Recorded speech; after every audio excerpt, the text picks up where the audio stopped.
Olá, meus queridos, tudo bem com vocês? Hoje nós vamos falar um pouquinho sobre fisiologia da dor. Quais são os mecanismos fisiológicos para a gente ter essa percepção sensorial que vai muito além, né, de sentimento, de sensação. Ela é uma percepção multifatorial que envolve aí, inclusive, características socioculturais, religiosas. Então, quer dizer, percepção de dor é a sensação de dor, ela é uma experiência única, individualizada, né? Uma dor intensa para uma determinada pessoa pode não ser uma dor de mesma classificação para outra. Então, vem de experiências já vividas por cada indivíduo. Então, vamos tentar entender um pouquinho desse emaranhado, né, de sensações que envolvem a dor, tá bom? Vou projetar aqui para vocês, então, a nossa tela. Acho que tá dando para vocês visualizarem. E aqui a gente tem um pouquinho, né, para falar dessa sensação, né, multifatorial, como eu falei para vocês. Então, quando a gente fala em dor, a percepção de dor, né, a princípio pode parecer algo ruim. Poxa, sentir dor, né, ninguém gosta. Mas, na verdade, a gente sabe que ela é o nosso principal alerta, sistema de alerta. Né? A dor, ela nos faz tomar medidas para tentar aliviá-la. Então, é claro, existem pessoas que não têm a percepção de dor, né, como alguma característica bem rara, mas vamos pensar num exemplo. Se essa pessoa vir a ter um quadro de apendicite, né, algo que não é nada visível, a única maneira de alerta que a gente dispõe é a dor. Então, deixar de senti-la é algo que realmente, né, evolutivamente, não foi interessante. Pelo contrário, a gente precisa manter esse sintoma, essa sintomatologia, melhor dizendo, de dor, para que a gente tome medidas, né, em relação a ela. Por exemplo, quando a gente fala de mecanoceptores, que nos dão a percepção do tato, né, eles apresentam uma característica, né, de apesar da permanência do estímulo, existe uma adaptação do receptor. Isso não acontece na mesma proporção para os nociceptores, que são os receptores de dor. Afinal de contas, né, se nós nos adaptássemos à dor, nós não tomaríamos nenhuma medida regulatória, nenhuma medida de proteção, né? E às vezes algo que poderia ser prevenido, né? Uma injúria tecidual ou algo que seja potencialmente nocivo, né? Eu poderia evitar, né? Se eu tivesse essa percepção de dor adiantada. Então vamos falar um pouquinho, né? Desses sensores. Esses sensores, eles funcionam, eu costumo fazer uma analogia que eles funcionam como se fossem sinais, né, de um sistema de alarme de uma casa, por exemplo, como se fossem infravermelhos espalhados por uma casa, para que quando algo de errado acontece, esses infravermelhos eles vão disparar lá numa central de alarme muitas vezes, né? E é mais ou menos como acontece com os nossos nociceptores. Eles são como se fossem sensores espalhados por todo o corpo. E quando acionados, existe ali, né, um mapeamento, é como se fosse, né, um mapa mesmo no nosso encéfalo direcionando para que a gente tenha percepção de local, de localização dessa dor. Então, quando a gente está numa condição de dor, né, existe inclusive comprometimento social.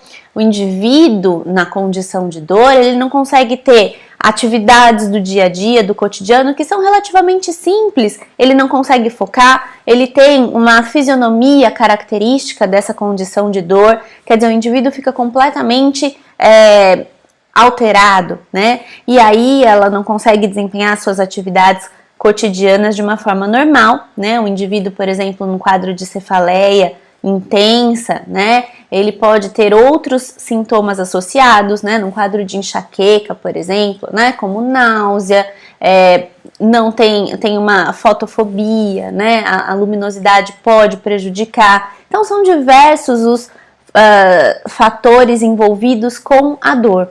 Inclusive, né? A gente vai depois falar um pouquinho dessa escala universal. A gente pode classificar a dor de diversas maneiras, né? Numa escala de 0 a 10, qual é a intensidade dessa dor vivenciada por um paciente, por exemplo, né? Como eu falei, não dá para padronizar. Por exemplo, dor de parto, que relata-se ser uma dor muito intensa, né? O que às vezes é uma dor 10 para uma mulher, muitas vezes é uma dor 8, 7 para outras, dependendo do que ela já viveu de dor, dependendo de quantos partos essa mulher já teve.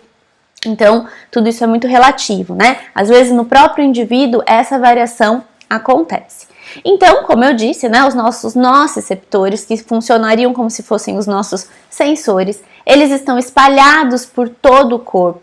E à medida que forem, então, sendo acionados, eles enviam essas informações até o sistema nervoso central, em localizações específicas, que num segundo momento a gente vai abordar, tá?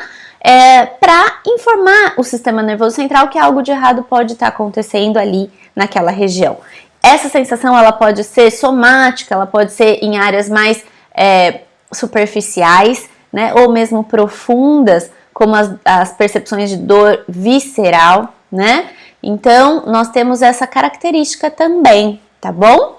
Pode ser uma dor profunda ou periférica, e isso não tem relação com a intensidade da dor, né? Eu posso ter uma dor intensa em qualquer uma dessas modalidades, tá? E aí, lá no cérebro, nós teremos essa decodificação, né? Existe, né, essa propagação de estímulo para áreas específicas. Então, segundo, né, pensando agora num conceito, Associação Internacional para Estudo de Dor, dor é uma experiência sensorial e emocional desagradável, né, associado a um dano que pode ser real ou potencial de determinado tecido ou, né, descrito em termos de tais danos. Então, cada indivíduo vai aprender a utilizar este termo dor através das suas experiências vividas, através das suas experiências anteriores. Então, dor é o nosso principal mecanismo de defesa em termos, inclusive, evolutivos, né? Falando ainda em evolução, as sociedades primitivas, elas acreditavam que dor, né, era até atribuído a encarnações de maus espíritos. Por quê? O indivíduo com dor, como eu disse, era aquele indivíduo que ficava num canto, isolado, com a expressão facial alterada, né, chorando, gritando, resmungando, enfim. A pessoa não conseguia desenvolver as suas atividades do dia a dia. Então, a dor, né, ela não era entendida, ela era vista como algo, né, como se fosse uma encarnação aí de maus espíritos, porque a pessoa se isolava muitas vezes, né, e nessa situação, né, quando não se conhecia, o cérebro, ele era tido como um órgão de menor importância, né, acreditava-se aí que o coração, ele tinha essa principal função, né, motora e sensorial, e a dor, inclusive, vinha aí desta origem. Essa imagem, ela tá em inglês, mas eu vou falando passo a passo para não confundir, e acho que não vai ter problema. Tá bom?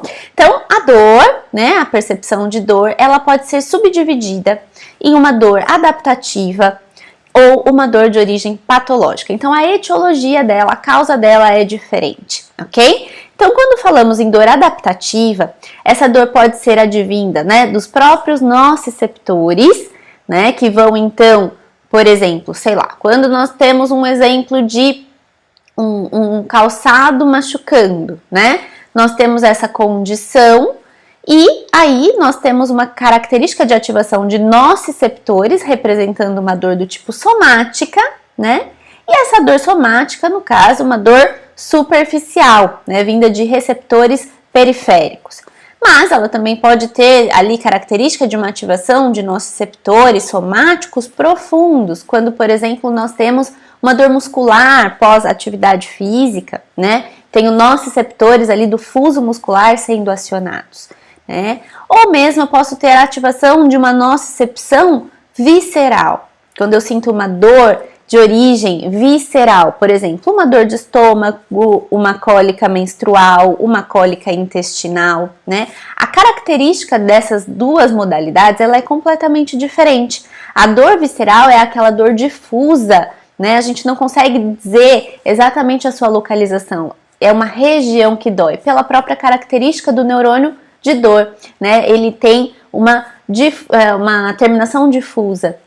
Enquanto que a dor somática, ela é extremamente localizada. A gente consegue pontuar, ainda que de olhos vedados, por exemplo, numa olhos vendados, por exemplo, numa situação de aula prática, que a gente pode fazer isso, né? É possível fazer estimulação cutânea, mesmo que o aluno esteja de olhos vendados, ele não consegue, ele consegue dizer exatamente aonde está sendo estimulado, porque ela é localizada, enquanto que a dor visceral não, é uma região que dói, né? Quando a gente fala em resposta adaptativa e inflamatória, os motivos são distintos, né? Então aqui eu tenho lá, por exemplo, o sapato apertando, eu tenho um nociceptor ali que está sendo estimulado. Quando eu removo o fator causador, né? Eu muitas vezes removo aquela percepção de dor. Enquanto a dor inflamatória, ela é decorrente de uma liberação de alguns mediadores, de algumas substâncias químicas, né? Então, prostaglandinas, bradicininas, são estaminas, né? São algumas das substâncias que vão estar acionando ali os receptores e isso é que faz desencadear a percepção de dor. Então, a característica é diferente, né? Mas um processo inflamatório, ele também, né, é por acionamento ali de percepção de fibras de dor. Todas essas são diferentes da dor quando a gente fala em dor patológica. A dor patológica, né, então eu tenho uma causa, uma patologia associada. Ela pode ser decorrente de uma disfunção, então aquela patologia ela está levando a um quadro de disfunção de determinada estrutura e aí dói, né? Por exemplo, numa situação de úlcera gástrica, eu tenho uma interferência, eu tenho um comprometimento ali tecidual, né, exposição de um tecido conjuntivo do estômago a um ácido clorídrico que, né, vai acionar ali mecanismos, né, de dor e isso tem uma causa, né, tem uma patologia associada. Ou então eu posso ter uma patologia, mas de origem neuronal. E quando essa patologia, quando é o próprio neurônio de dor que tem alguma disfunção, alguma alteração, a gente vai classificar como uma dor do tipo neuropática, tá? E essa dor neuropática, ela pode ser periférica ou mesmo central, né? São as de difícil resolução, difícil, né? Quando a pessoa tem, por exemplo, uma neuralgia do trigêmeo, ela pode ter pontos de gatilho que desencadeiam aquela percepção de dor e é o próprio neurônio que vai deflagrar aqueles estímulos elétricos por uma alteração mesmo de estimulação neuronal. E a pessoa sente muita dor em resposta a isso, tá bom? Então, os tipos de dor. Quais são os tipos de dor que nós temos, né? A dor, ela pode ser, como eu falei, cutânea. Ela pode ser, né, nesse caso, ela tem uma característica de ser muito precisa, né? Uma dor superficial, uma dor bem localizada. Ou ela pode ser uma dor do tipo profunda, né? Que origina-se, portanto, de estruturas mais internas, como os músculos, tendões, articulações. Existe uma modalidade de dor que é a dor fantasma, né, ou dor de membro fantasma, que é quando ocorre a permanência da memória de dor, mesmo após a remoção de determinado membro. Então, quando o indivíduo, por exemplo, faz uma amputação de um membro, a partir daquele momento, ele removeu, se for, por exemplo, um paciente diabético que precisa de uma amputação, né, porque teve ali prejuízo da circulação daquela região e levou a um quadro de necrose, e aí então optou-se por uma amputação do membro, né, do ponto de vista médico, e foi planejado, foi uma cirurgia planejada que foi, por exemplo, amputada do joelho para baixo. Nesse caso, a remoção daquele membro, né, ela foi dali para baixo, não foi removido toda a terminação nervosa que projetava, por exemplo, para aquele membro e que sinalizava naquele mapeamento encefálico aquela região. O que é totalmente diferente de um indivíduo que nasce com uma malformação e não tem, por exemplo, as pernas formadas. Nesse caso, ele não vai ter ali a sensação de membro fantasma, porque a terminação neural que projetaria para aquele membro não foi formada. Enquanto que no primeiro exemplo, né, que foi feita uma remoção cirúrgica, ele tinha já aquelas terminações. Então, se por algum motivo for originado estímulos, né, potenciais de ação naquela região, aquele indivíduo vai ter a percepção de como se tivesse a dor, né, ou o incômodo naquele membro que já foi removido, né, porque lá no cérebro aquele mapeamento sinaliza para como se fosse para aquela perna, para aquele pé, e a pessoa já não os tem mais, né. A dor referida é uma dor importante, né, que ela é sentida distante da área que a lesão está acontecendo, né? Isso porque existe uma ligação, uma comunicação nervosa entre essas partes envolvidas. Então, muito comum, né, para falar de dor referida é o quadro de infarto, né? Quando o indivíduo está infartando, ele pode referenciar uma dor na região de braço esquerdo e de tórax, né? Porque quando a gente aciona fibras de dor do miocárdio, né, do ponto de vista medular, elas compartilham com os mesmos interneurônios das fibras de dor da região do braço esquerdo e da região torácica. Então, quando a gente interpreta lá no nosso sistema nervoso central essa característica de dor, ela vem como se fosse dessa região e não propriamente do miocárdio, né? Outro exemplo de dor referida é quando a pessoa às vezes tem alguma alteração na face, né, por alguma disfunção temporomandibular, e às vezes a própria pressão, né, na articulação temporomandibular acaba referindo a dor para outras localidades, e a pessoa vai às vezes afirmar que está num quadro de cefaleia, né, mas na verdade a dor ela é de origem ali da articulação, né, são exemplos de dor referida. E a dor neuropática, como eu sinalizei para vocês, ela então é decorrente de lesões parciais ou totais da própria via neural, né, que pode ser central ou periférica. Um exemplo clássico aqui seria o herpes zoster, né? Então, o indivíduo que desencadeia o herpes zoster por uma atividade do vírus que desencadeou, né? Ele teve lá varicela zoster.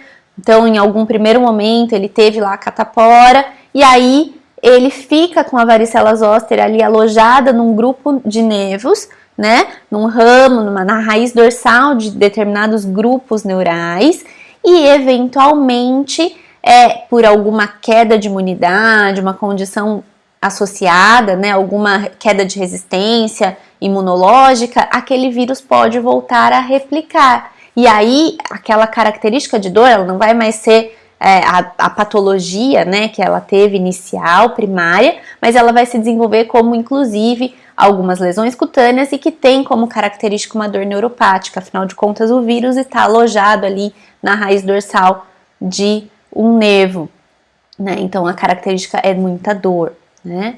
Então, como eu venho dizendo, né, o total de sofrimento que o indivíduo vai relatar, vai vivenciar, vai muito além, a dor é só uma fatia dessa percepção, né? Eu tenho outros sintomas físicos que estarão associados, psicológicos, sociais, culturais e até mesmo espirituais. Existem algumas sociedades que interpretam a dor como algo benéfico, que o indivíduo tem que passar para ter uma evolução. Então, tem muita correlação, inclusive cultural e religiosa, né, espiritual, como a pessoa encara aquela percepção de dor. Então, a dor, ela é uma das fatias desse sofrimento total que o indivíduo vai vivenciar, ok? Então, aqui a gente tem uma representação, né, de uma estimulação de um nociceptor individualizado, né? Então aqui o indivíduo está fazendo estímulo de um nociceptor específico, vai acionar esse receptor e o estímulo vai chegar até áreas encefálicas, né, para decodificar. A partir do momento que ele sentiu a dor, ele cessa, né, e para ali de estimular para que a dor regrida. Que é diferente de quando o indivíduo tem uma região sendo estimulada. Então aqui está num quadro de queimação, né? Em que eu estou não mais estimulando nociceptores individualizados, mas sim uma região. Então a experiência de dor aqui, ela vai ser muito mais intensa, né? Quando essa informação chegar lá no encéfalo, ela não vai chegar de um nociceptor pontual, mas sim de diversos ao mesmo tempo. Então a percepção de dor, ela tem essa característica também, tá bom? Aqui nós temos uma escala universal de dor, né? A gente pode padronizar aí uma dor de 0 a 10, né? E inclusive a fisionomia do indivíduo, ela vai oscilando, que vai né, de um quadro de ausência total de dor para pior dor que esse indivíduo pode relatar, né? Então a gente pode classificar essa dor aí numa escala de 0 a 10. E ela pode ter algumas características, ela pode ser uma dor em queimação, por exemplo, quando a gente tem um quadro de úlcera, né, aquela dor de queimação. Uma dor em pontada, que é uma dor pleurítica, né, quando a gente tem, por exemplo, uma pontada na região torácica, é uma dor pleurítica, tem uma característica completamente diferente. A dor pulsátil, como algum tipo de cefaleia, né, que a gente, às vezes as pessoas relatam, tem um coração batendo na minha cabeça, né, porque ela tem a característica pulsátil. Uma dor em cólica, né, cólica intestinal, cólica menstrual, que dá aquela sensação de aperto, né. Uma dor surda, como é aquela dor na região lombar, né, que ela é uma dor normalmente contínua, mas ela é imprecisa e que não tem uma grande intensidade, você não consegue delimitar onde ela inicia, onde ela finaliza, né, ela é imprecisa. E essa característica de dor lombar, normalmente de intensidade moderada, né, dependendo de cada grau ali. Uma dor constritiva, uma dor de aperto, uma dor contínua, né, que ela pode ser uma dor crônica, que não regride, né. A sensação de dor de membro fantasma, como eu falei, do membro amputado. Então, são várias experiências de dor. E aí, agora entrando especificamente, né, nos mecanismos, a gente pode falar um pouquinho sobre a origem das terminações nervosas envolvidas com essa dor. Então, a dor aguda, ela normalmente está envolvida com terminações nervosas livres do tipo A delta mielinizadas, que tem uma propagação de dor rápida, porque são fibras de propagação rápida, são fibras mielinizadas. Está relacionado, então, com afecções agudas, por exemplo, traumáticas, né, infecciosas ou inflamatórias. E assim que eu tenho desaparecimento, né, do fator etiológico, eu tenho a dor sendo diminuída também, tá? Quando eu falo em dor crônica, a inervação é outra, né? São terminações nervosas livres do tipo C não mielinizadas. Então, a propagação aqui, ela é mais lenta, né? É aquela que persiste após um tempo razoável, né? Para a cura de uma lesão. Então, eu tive uma lesão pontual, eu tive ali uma dor aguda decorrente daquela injúria tecidual, mas eu vou ter uma região que vai ficar sensibilizada por um tempo maior. Então, apesar ali naquele período de cicatrização, de remissão da ferida operatória, enfim, né, eu vou ter uma área ali que vai manter essa estimulação de dor devido à presença dessas fibras do tipo C não mielinizadas, tá bom? Causa uma dor contínua ou uma dor recorrente, que vai e volta, né? Ela é mal delimitada no tempo e espaço. A gente não consegue dizer exatamente a delimitação dela, onde inicia e onde acaba. Inclusive, não sabe dizer, quando começou. Ela tem um início e um término impreciso, tá? Muitas vezes relacionadas com quadro de ansiedade e a pessoa acaba ficando deprimida, né? Não no quadro de depressão patologia, tá? Mas sim no quadro de a pessoa fica deprimida porque não consegue desempenhar suas atividades, fica incomodada, gera um quadro de ansiedade, a pessoa pode ter agitação psicomotora, né? Porque ela tem aquela característica de dor. Então, aqui um exemplo, né? O indivíduo teve ali um quadro, uma exposição a uma lesão, né? E aí desencadeou uma dor aguda pelas fibras A delta mielinizadas, que pode durar ali os 2, 3 primeiros dias, mas ela pode estar associada a uma dor crônica que vai permanecer aí por dias, né? Vai tendo uma remissão, uma redução gradual, mas ela é muito mais prolongada no tempo quando comparada à dor aguda. E aqui eu vou ter envolvimento de fibras do tipo C não mielinizadas, ok? Então, aqui a gente tem a representação, o estímulo inicia no nociceptor, vai propagar, então, por essas fibras até a medula, e lá, né, esse neurônio inicial, então eu decodifiquei a partir de um nociceptor, uma informação do ambiente, por exemplo, né, Esse estímulo ele vai caminhar para um neurônio aferente sensorial de primeira ordem, né? E quando chegar lá na medula, ele vai fazer sinapses com neurônios de segunda ordem e vai caminhar em direção à região do tálamo, lá no nosso sistema nervoso central, para que ele finalmente, né, atinja as suas regiões corticais específicas, tá? Então aqui, quando a gente começa a ter uma estimulação, então quando eu estou colocando um bisturi aqui numa região da pele, né, o simples fato de eu causar uma pressão na pele, eu já vou acionar terminações nervosas livres de dor, né, tenho aqui representadas terminações nervosas encapsuladas, que vão me dar percepção tátil e, portanto, agora não vem ao caso, mas eu vou acionar terminações nervosas livres. E aí, o que vai acontecer, né, é que esse estímulo, a partir do momento que eu efetivamente causar uma lesão tecidual, eu vou gerar esses potenciais de ação de uma frequência muito maior, sinalizando, né, esse estímulo vai então chegar à medula, vai fazer sinapse com o neurônio de segunda ordem, que vai acender essa informação à região de tálamo, em que eu vou ter uma segunda sinapse com o neurônio de terceira ordem, que vai enviar essa informação adiante para o córtex, ok? Então aqui a gente tem uma representação, né, as sinapses nessas regiões, né? Ali, por exemplo, a primeira sinapse entre o neurônio aferente sensorial e o neurônio de segunda ordem, ela vai acontecer normalmente por dois tipos de neurotransmissores envolvidos, que seria glutamato e substância P, né? Ambos neurotransmissores do tipo excitatório, né? Que vão então acionar as estimulações nociceptivas, né? Eu posso me utilizar basicamente de receptores excitatórios como AMPA, NMDA, né, que são receptores relacionados a essa percepção, que vão decodificar, vão acionar, né, as proteínas, as sinases, que vão então ativar segundos mensageiros e gerar potencial de ação nesse neurônio de segunda ordem, né, e aí o estímulo vai ser deflagrado, né. Então aqui a gente tem um exemplo, né, em que o neurônio nociceptor, né, foi acionado, e o neurônio aferente sensorial, ele chega na medula, né, pela raiz dorsal, né, que é sensorial. A raiz ventral, ela tem característica motora, né, então só pra gente fazer um parêntese e lembrar, tá?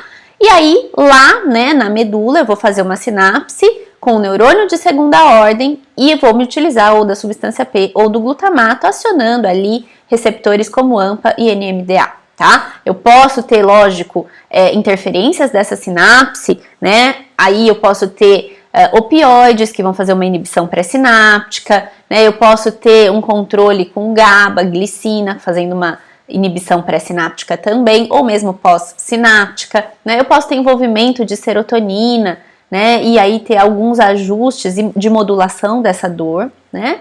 Mas aqui pensando na propagação inicial, liberei substância P e glutamato, acionei o neurônio de segunda ordem e aí sim eu vou enviar essa informação para o cérebro, né? Lembrando que vai ser contralateral, existe essa inversão na medula e essa informação caminha em direção a áreas talâmicas em que eu faço sinapse com o neurônio de terceira ordem, tá? Então aqui um outro exemplo, né? O neurônio que foi acionado por uma injúria tecidual, liberando o glutamato, né? Portanto, um neurônio excitatório, aqui uma sinapse excitatória de um neurônio glutamatérgico, que vai acionar um receptor NMDA, né? E despolarizar esse neurônio de segunda ordem.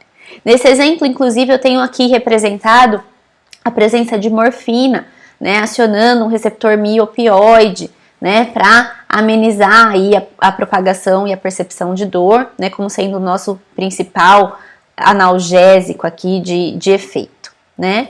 Nesse exemplo, nós temos uma representação de uma lesão tecidual que, de imediato, vai acionar fibras do tipo A delta, mielinizadas, que vão acionar neurônios de segunda ordem na medula e levar essa informação para o cérebro, sinalizando a dor aguda. Porém, depois, né, da injúria, já em fase de cicatrização, quando as células as células epiteliais estão aqui liberando, né, prostaglandinas, bradicininas, eu tenho ali mastócitos liberando histamina, né, são todos mediadores inflamatórios que serão liberados naquela região para promover a cicatrização.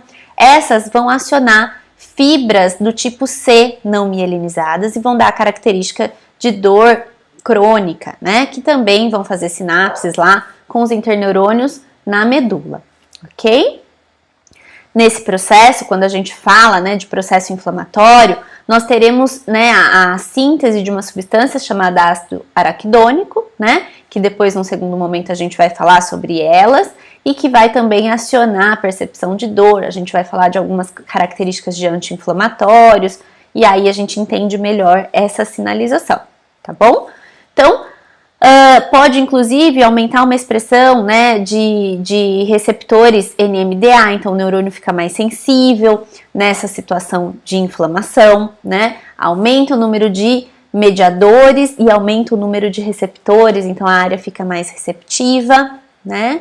Quando a gente fala em dor neuropática, o neurônio é quem está doente, tá vendo? Ele vai ter uma alteração, então ele pode deflagrar potencial de ação por si só. Aqui eu não estou tendo nem a lesão tecidual, como eu mostrei na imagem anterior, e nem a liberação de mediadores, de bradicininas e prostaglandinas, etc. É o próprio neurônio que deflagra o seu próprio potencial de ação, desencadeando o que nós chamamos de dor do tipo neuropática, tá?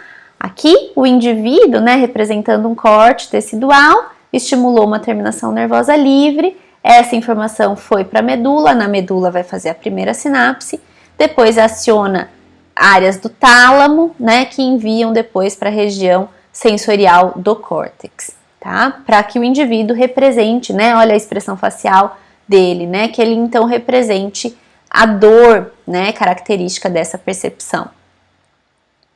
Então, os mecanismos de dor, eles respeitam alguns aspectos, né? Então, tenho a transdução do estímulo, depois esse estímulo vai ser conduzido e transmitido, né, para áreas encefálicas, onde eu vou ter a percepção dessa dor e aí sim vou poder modular essa dor, né?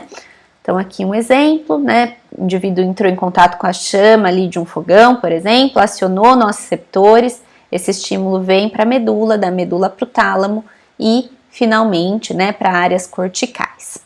Então, a gente pode representar, né, a dor, primeiro a recepção, eu vou ter percepção, né, do estímulo nocivo, depois eu vou ter a transmissão dessa dor, a condução dela até a medula e da medula até o córtex, onde eu tenho realmente a percepção de dor, né, primeiro no tálamo e depois córtex. Então, o estímulo adequado atinge terminações sensitivas e origina-se uma sucessão de fatos eletrofisiológicos. O impulso percorre a via nervosa até as raízes dorsais da medula e neste nível passará para uma nova via de condução, que é o feixe espinotalâmico, e aí vai chegar efetivamente até o tálamo e depois o córtex, tá bom?